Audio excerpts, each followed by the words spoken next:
Today, people are getting interested in the teachings of the Buddha because Buddha brought this message to the world that everything happens due to the presence of the necessary conditions. And therefore, the world is not governed by gods and devils, but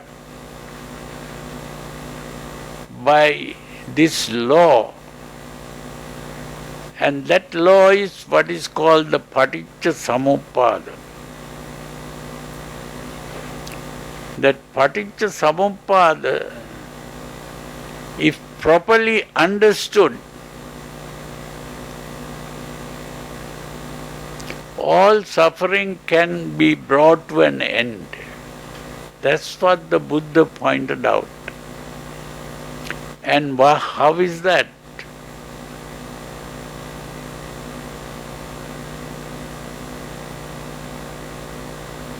He pointed out that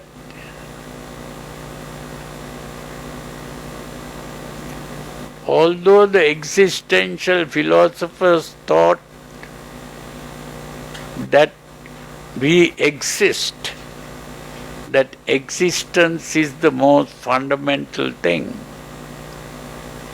the Buddha pointed out that existence is a delusion. That's the wrong concept. We do not really exist.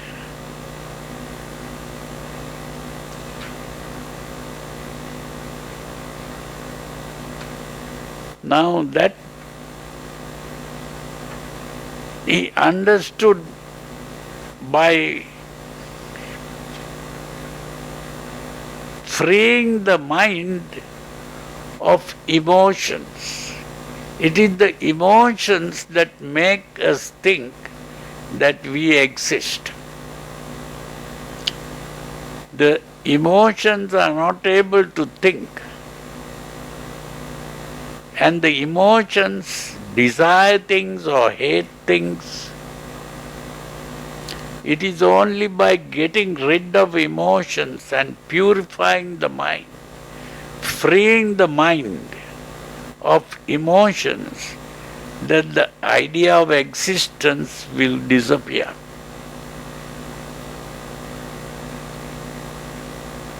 So he purified the mind, and that is how we talk about the jhanas.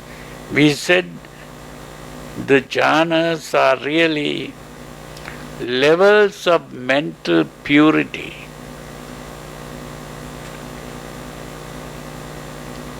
There is the first level of mental purity, second level of mental purity, third level of mental purity, fourth level of mental purity. And then we go beyond the fourth level into infinity of space, infinity of perception, infinity of no existence, the infinity of neither perception nor neither sensation nor no sensation, and ultimately he stopped the process of sensation and perception. That means he stopped that activity called mind. And when that activity called mind is stopped, are you conscious? When that activity called mind has stopped, there is no consciousness. You are not aware of anything.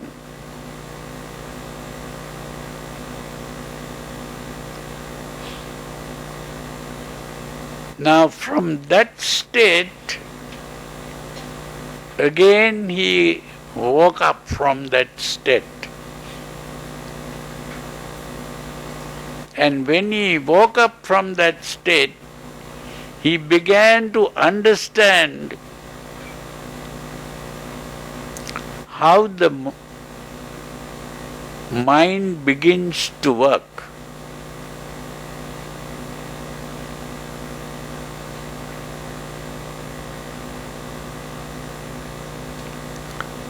So from a state of no mind,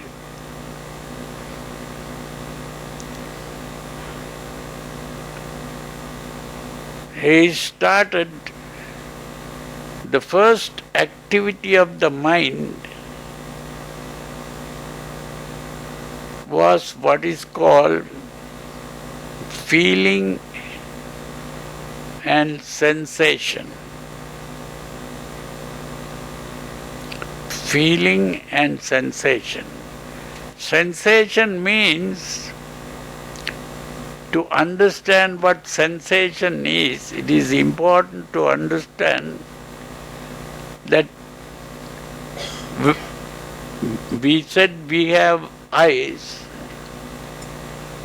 and when light falls on the eye, we begin to see. What do we see?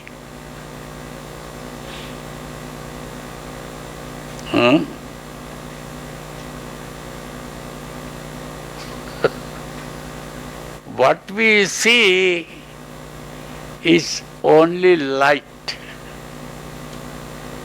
because the eye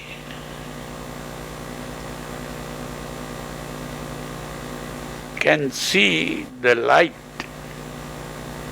only because this what we call light comes in the form of waves, and these waves come in different frequencies.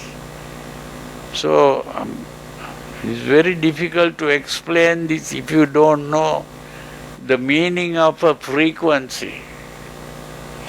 So for that, if you know a little about science, you will begin to understand that the frequency means it is simply a kind of shaking. And so the light comes in different frequencies, and therefore you begin to see different colors. And this seeing color is what we see. And at the same time, we begin to see this color either as pleasant or it can be unpleasant. Some colors look beautiful, some colors look ugly. So that is what we call feeling.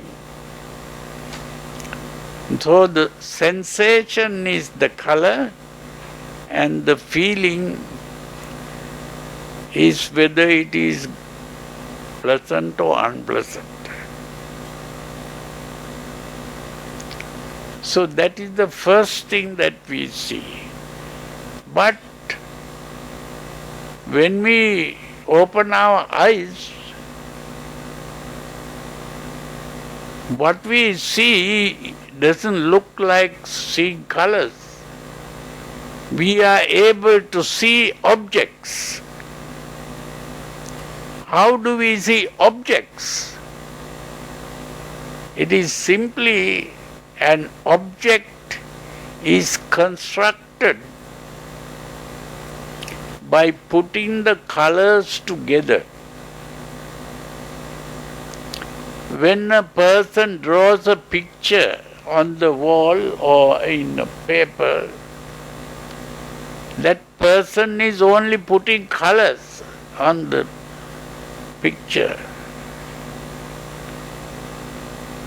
And it is when we look at those colors that we see it in the form of a face, or in the form of a tree, or maybe in the form of a table or bottle or whatever.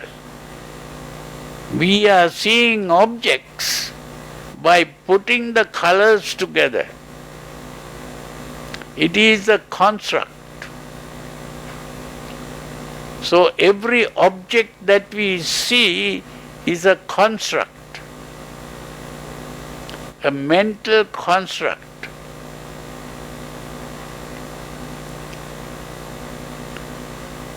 So we put the colors together and form a construct. And we not only form a construct,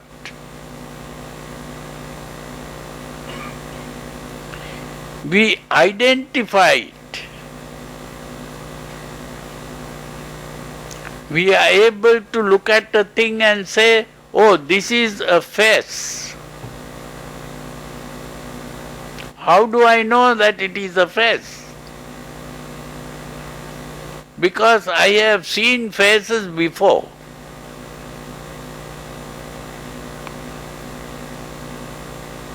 So that object that we see is put into a category of objects that I have seen. That is called categorization. It is by categorization that we are able to identify an object.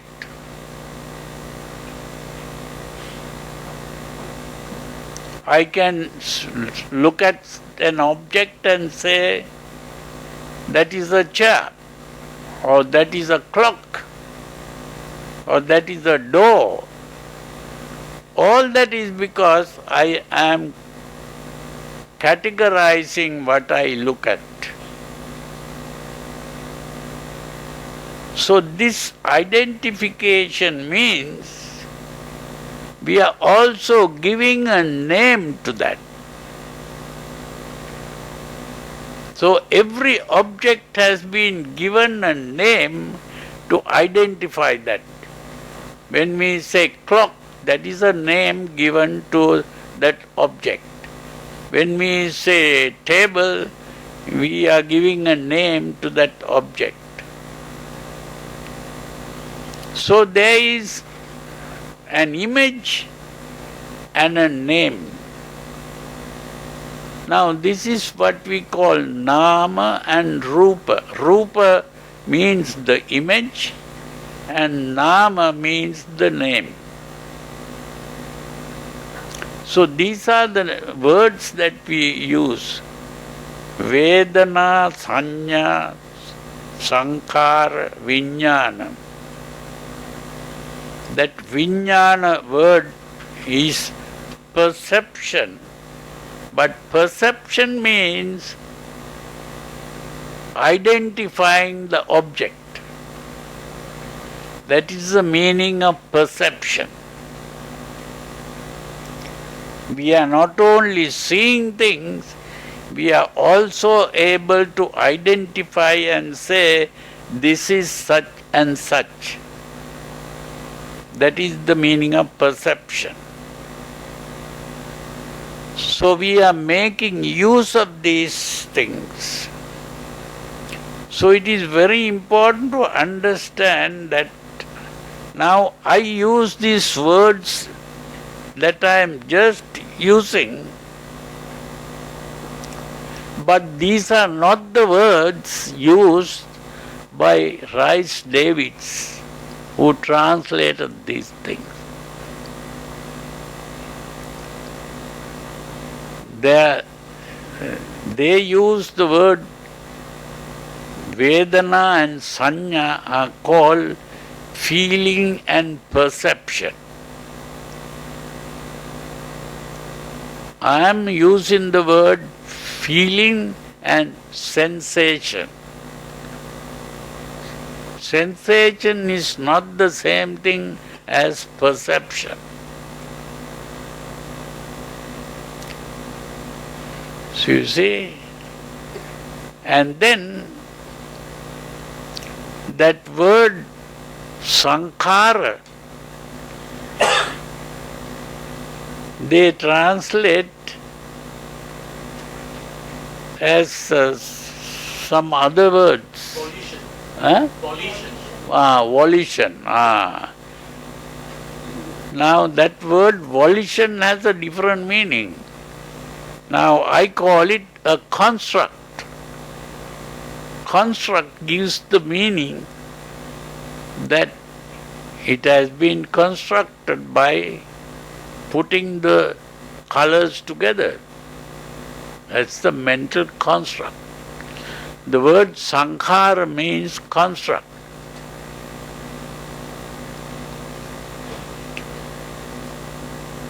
So only when you put the proper words that you get the meaning out of it. And so, once you have constructed and you are then identifying it, and that identification is really the perception. You are able to say this is such and such. That is the perception. So once we have perceived, what we have perceived is simply an object which comes in the form of an image and a name for it. An image and a name for it.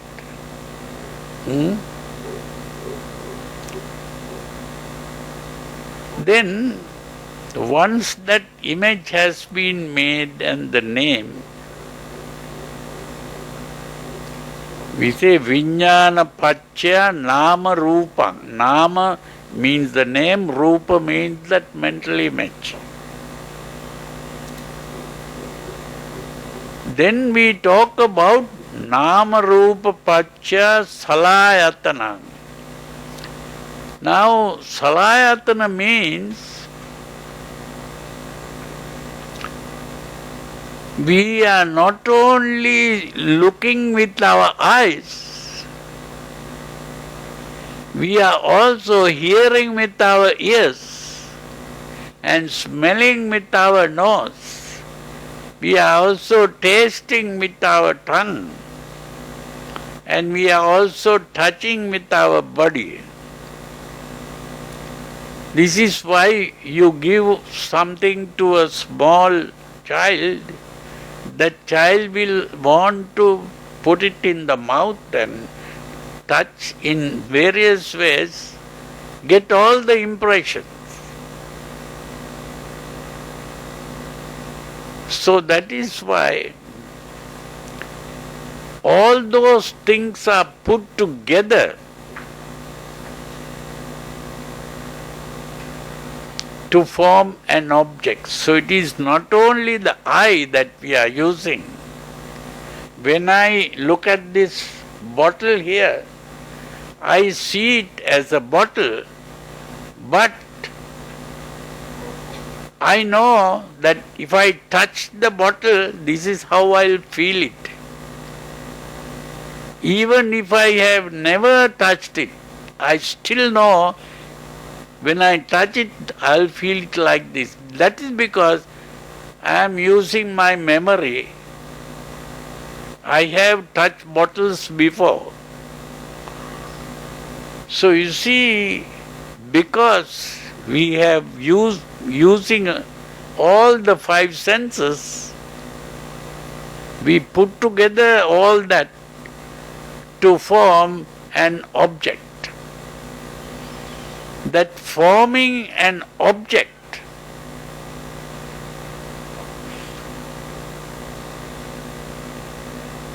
is what is called phassa. Salayatana Pachya Passo. Passa means the formation of an object. Today the word passa is translated as contact. Passa is not contact. Passa is the formation of an object. The object is formed by making use of all the five senses, not just one sense. So that complete object is formed. That is passa. Once the object is formed, we are going to make use of the feeling in the object.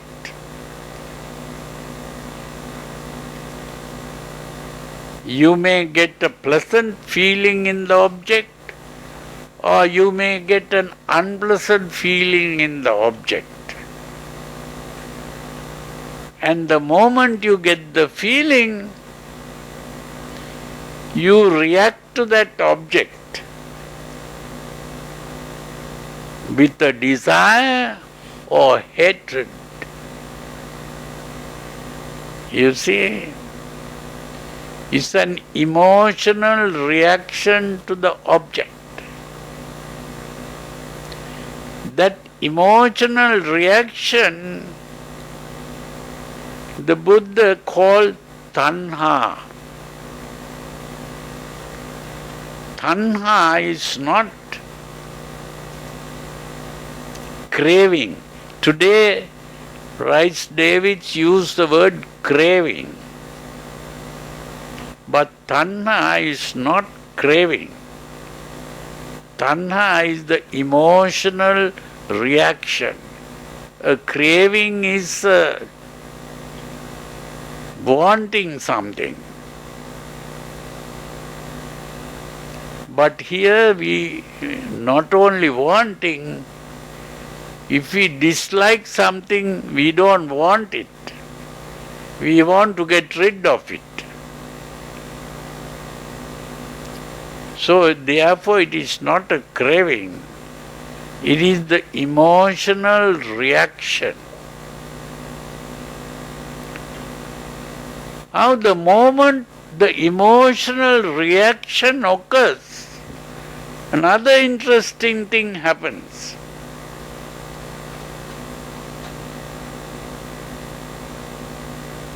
You see, we first formed an object out there. Once the object is there, you begin to react to that object emotionally.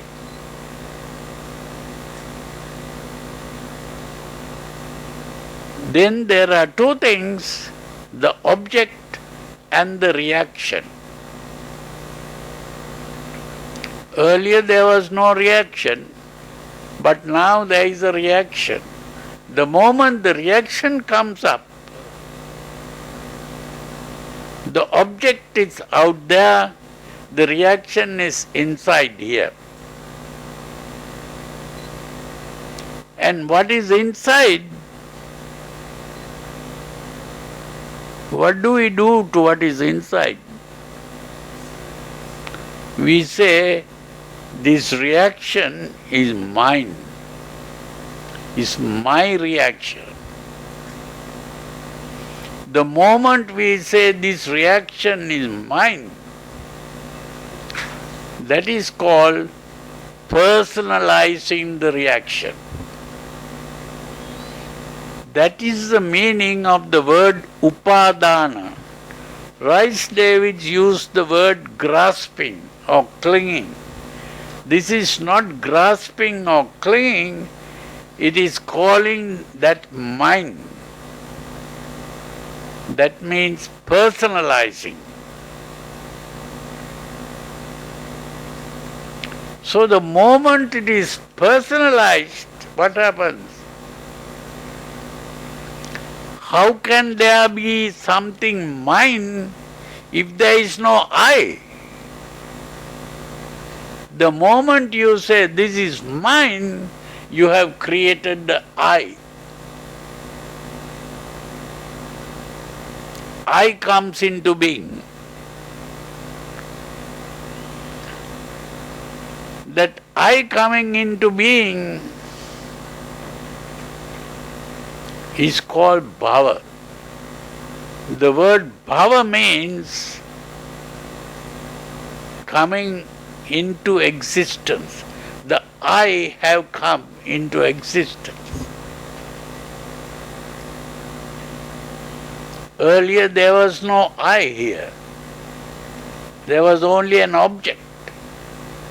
The moment a desire or a hatred came, mind came, and with the mind came the I. You understood? So the I comes into being by personalizing.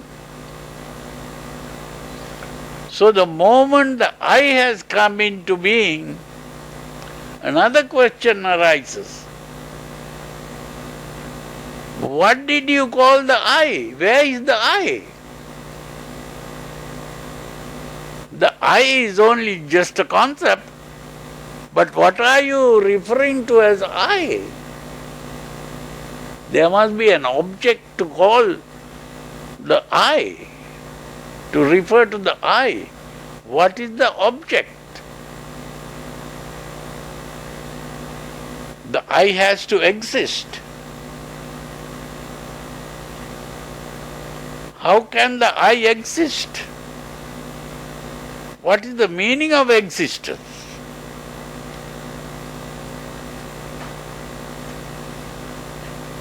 Existence has to be understood. Existence means, now if you say this cup exists, what does it mean? The cup occupies space, it occupies time. To exist is to occupy space and time.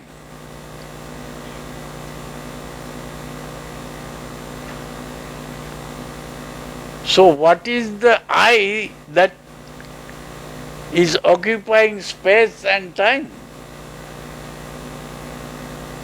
The only I that can be occupying space and time is the body. So the body becomes the I.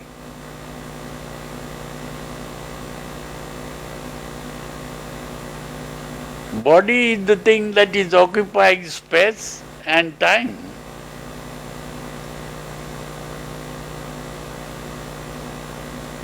When the body begins to occupy space and time,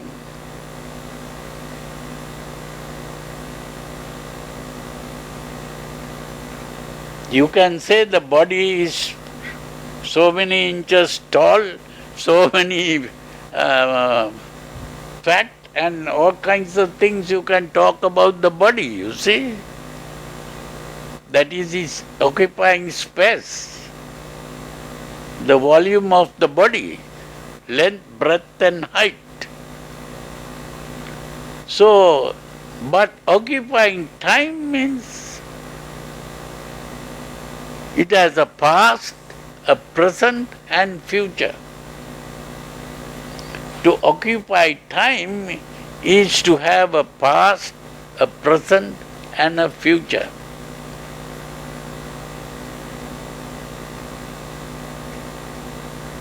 Now the I is not only just I, but the I has been identified as the body. The body has become the I. So the body has become the self. The body has become the self. So once the body has become the self, it has a past, present and future. What is the past of the body? Birth. Birth is the past of the body. What is the future of the body? Death. Death is the future of the body. And in between birth and death is what we call aging.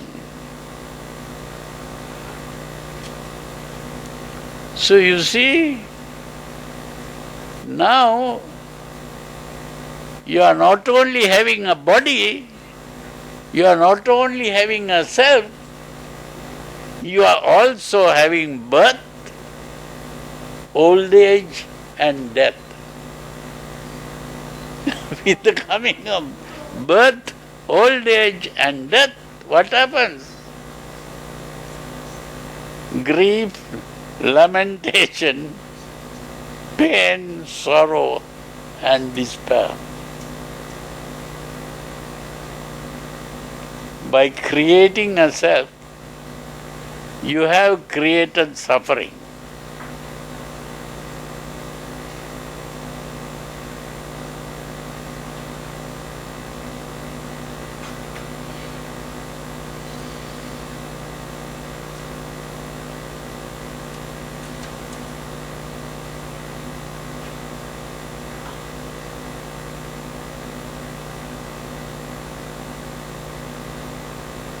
The whole problem is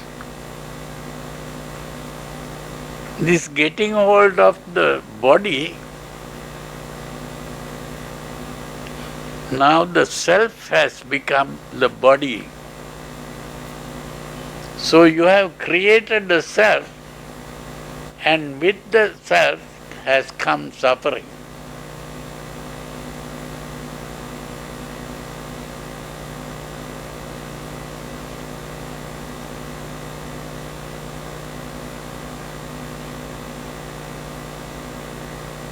You understood?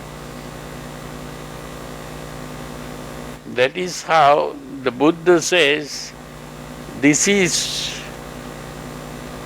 how this whole mass of suffering has come into being.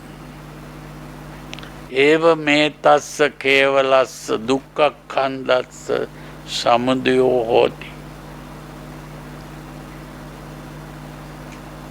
So the Paṭicca-Samuppāda is an explanation of how suffering comes to an end, how suffering comes into being. But what the Buddha pointed out was, if we can see this properly, we begin to understand this whole thing has been created by this mental process. Not only the self, the world is also created by this mental process. The whole world and the self and the suffering was created by this mental process.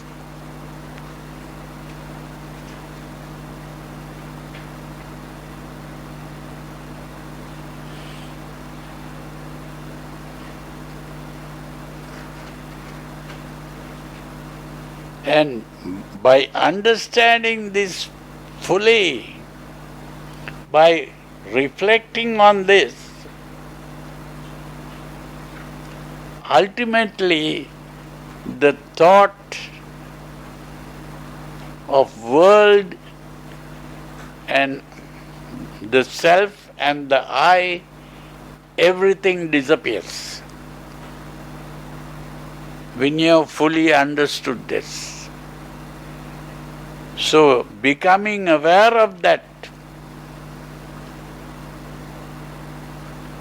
brings about what is called a paradigm shift.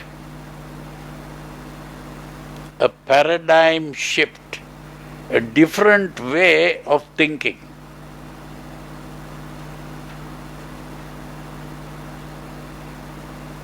And the different way of thinking is to realize that this is all a mental creation, not a fact.